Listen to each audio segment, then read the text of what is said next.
কারিমুল বাড়ি সাতক্ষীরা। ও তারেক রহমানের all time খাম্বা তারেক বলে।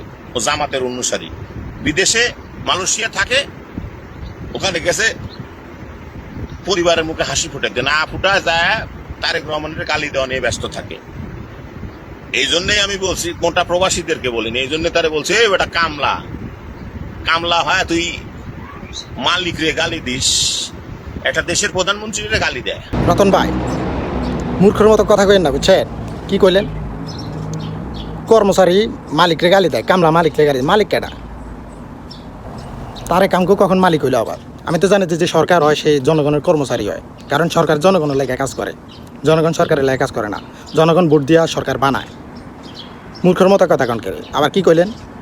আপনাকে নেতারা নাকি সবসময় গালি দেয়। আপনি এত নীতিবান মানুষ, আপনাকে নেতারে গালি দেয়, আপনার গায়ে লাগে। জামাতের নেতা কি নেতা না? জামাতের নেতারে গালি দিতে তখন কি দেখেন না? তখন কি আপনার এত সত্য কথা আপনার কই থাকে? আর জামাতের নেতার যে গালিগুলা দেয়, এত বিশ্রী যে গালিগুলা দেয়, এগুলা কি বলার মতো? এগুলা কি ভাষায় বলার মতো? এত বিশ্রী গালি তখন কি দেখেন না? আর কারিমুল কেড়ে, শুধু কারিমুল কেড়ে, দেশের সবাই তো কয়। দেশের এমন কোনো জনগণ বাকি আছে যে কয় না? আপনার করে গালিগালাজ করে না, আপনার করে কটূক্তি করে না, সবাই তো কয়। আপনার করে কি জনগণ চায়? যদি চাইতো আপনারা ইঞ্জিনিয়ারিং করে কি ক্ষমতা যাইতে হইতো?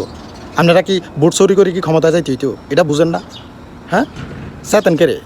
আর এত নীতিবান, এত নীতি দেখাইতেছেন যে আপনাকে লোকজন, আপনাকে দলের লোকজন যে এত গালিগালাজ করে, ওগুলা দেখেন না? মিয়া, মূর্খের মতো কথা কইেন না, বুঝছেন? মূর্খের মতো কথাবার্তা করেন না, নিজের মূর্খ পরিচয় দিয়েন না।